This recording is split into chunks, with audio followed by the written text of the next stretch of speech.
Oh, que Dieu le Père nous honore ces grands séjours dans cet endroit. Je te demande au Père de manifester ses mots puissants de cet endroit. Et que ton feu brûle, Père éternel.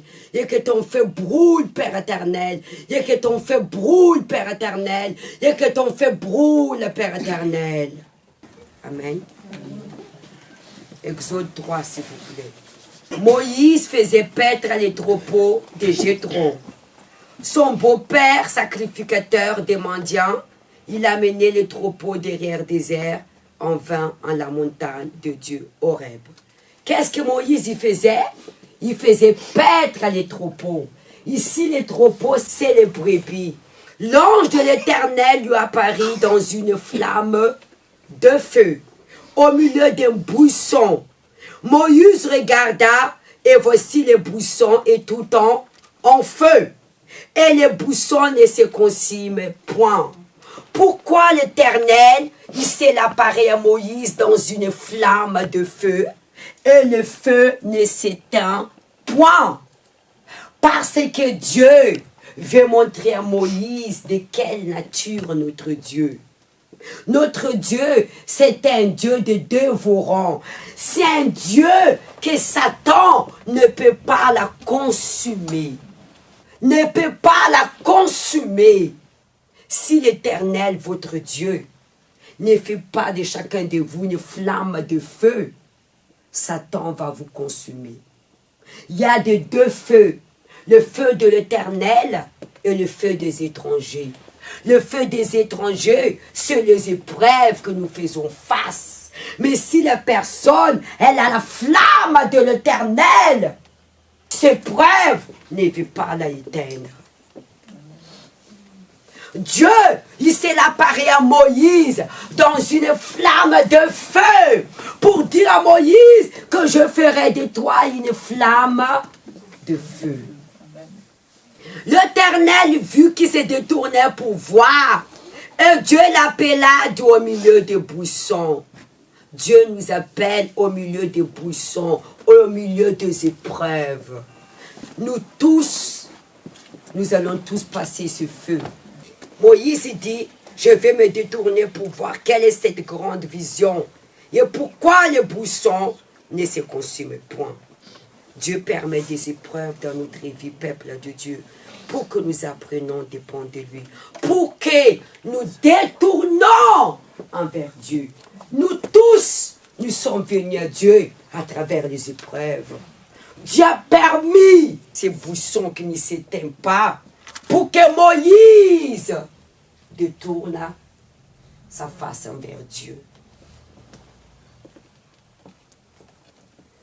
Et l'Éternel, vu qu'il se détourna pour voir, Dieu l'appela du milieu des buissons et dit, Moïse, Moïse.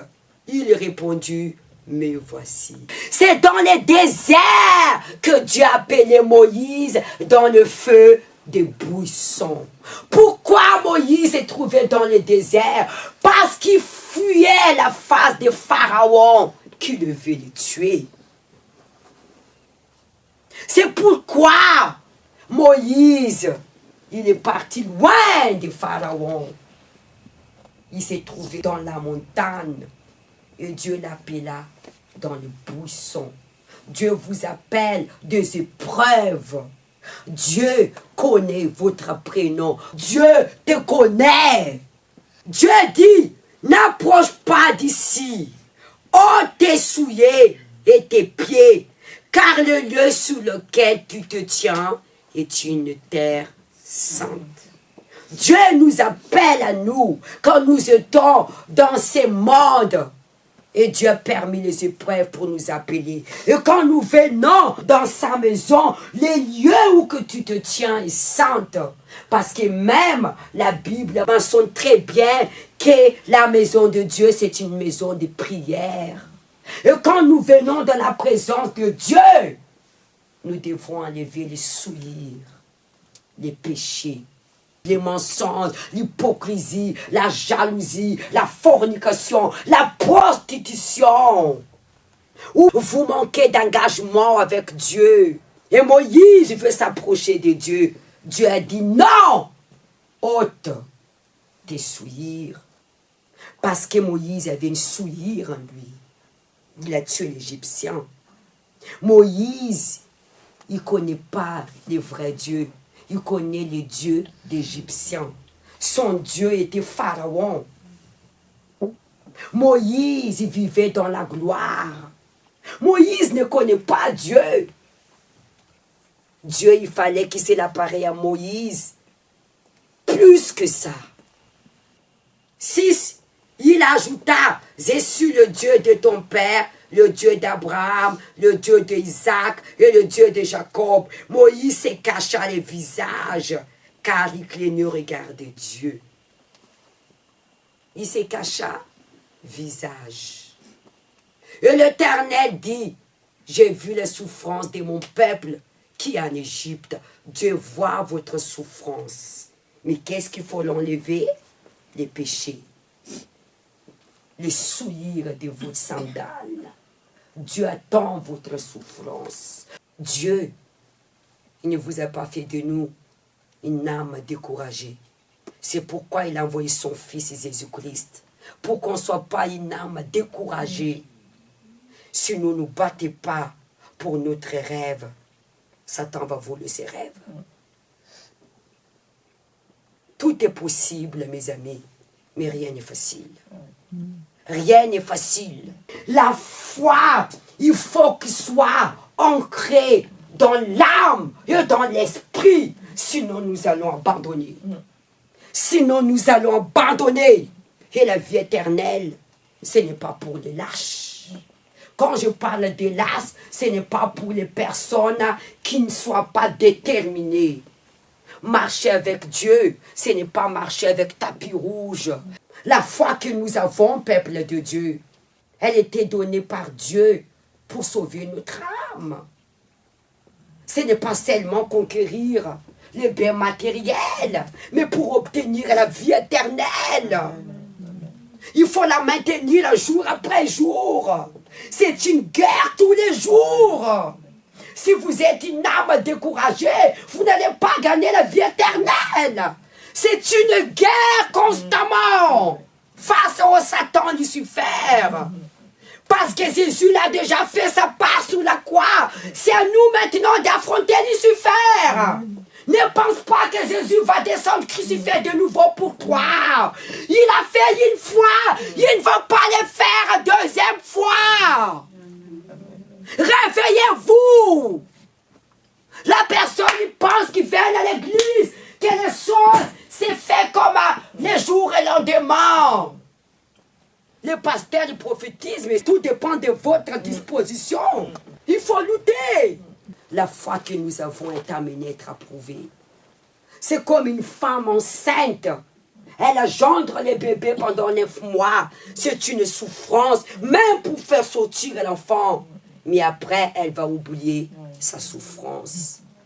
Si vous n'êtes pas disposé à lutter pour vos rêves, vous allez mourir avec cette rêve. C'est une guerre, mes amis. Nous avons tous une guerre à mener. Nous sommes fait face des épreuves, mais c'est réalité. On vit dans un monde plein d'injustice, méchanceté des hommes. Vous ne voyez pas Satan ni Dieu, mais vous voyez ses œuvres. C'est ça la foi. Vous ne voyez pas comment les choses se font, mais vous voyez quand c'est fait. C'est pas Satan qui a fait douter à Ève la parole de Dieu.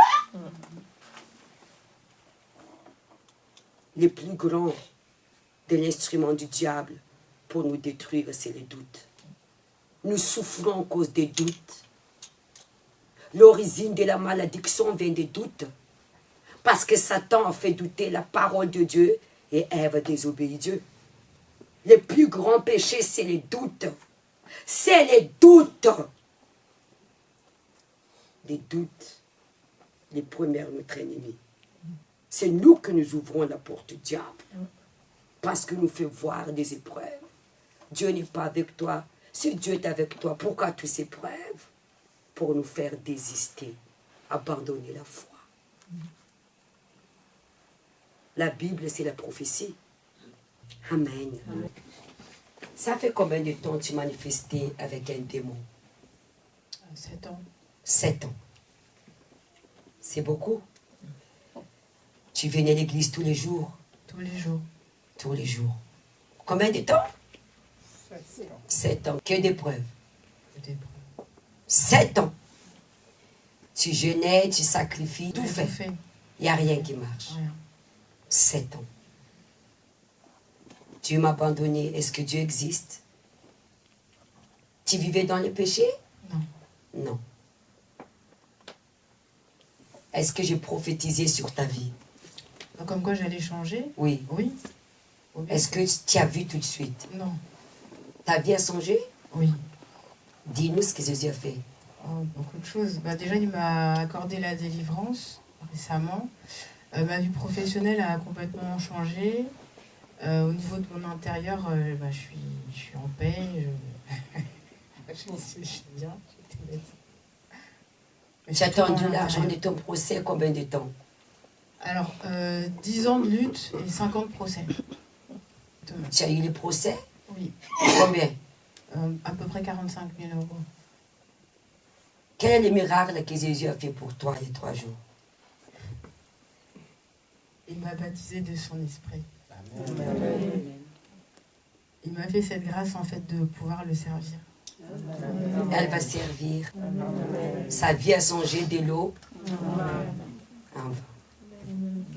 Amen. Merci pour ton témoignage. Bien. Bonjour. Bonjour. Tu es de quelle origine? Vietnamienne. Vietnamienne. Tu croyais en Dieu? Non, j'avais pas de religion. Ma famille était bouddhiste. Oui. Mais je croyais pas. Je croyais quand même en Dieu, mais je croyais pas en la religion. Je me disais qu'il y avait un Dieu, mais je n'avais pas de religion. Ta maman avait été tuée quand tu étais enceinte de toi? Oui, quand ma mère a souffert beaucoup de dépression, elle aussi était tourmentée. Et quand elle était enceinte de moi, j'ai failli mourir plusieurs fois. Mon père l'avait poussée dans les escaliers. Et aussi, elle a voulu se suicider avec un gros couteau de boucherie. Qu'est-ce qu'elle a fait avec ce couteau? Elle l'a orienté vers son ventre. Elle a couru vers un mur pour que l'impact puisse transpercer son ventre. Et tu n'étais pas morte dedans? Non, quand elle est atterrie sur le mur, le couteau était cassé en deux. Et elle a rien eu. Parce que c'est Dieu qu'elle est là. Tu priais beaucoup, tu gênais aussi avant. Ta vie n'a pas changé. Non, j'ai quand même, quand j'ai eu la rencontre avec Dieu, ma vie s'est améliorée. Enfin, j'étais mieux, parce qu'avant j'étais dépressive aussi. Oui. La dépression de ma mère me touchait en fait. Et quand je me suis convertie, voilà, ça a commencé à changer, mais il me manquait quelque chose. J'arrivais pas à être totalement libre dans mon intérieur. Comme j'étais très renfermée. Et c'est depuis que le pasteur Anta m'a suivi qu'elle a su pénétrer dans mon cœur en fait pour vraiment me délivrer totalement. Et aujourd'hui tu es mariée? Oui. Ta vie a changé? Oui. Quel est le miracle que Jésus a fait pour toi il y a 2 jours? Tout comme Anne, ils vont servir Dieu le 2. Amen. Acclamez fort les Seigneurs. Le message, la gloire, c'est à Dieu. Pourquoi je les ai appelés la persévérance? La persévérance.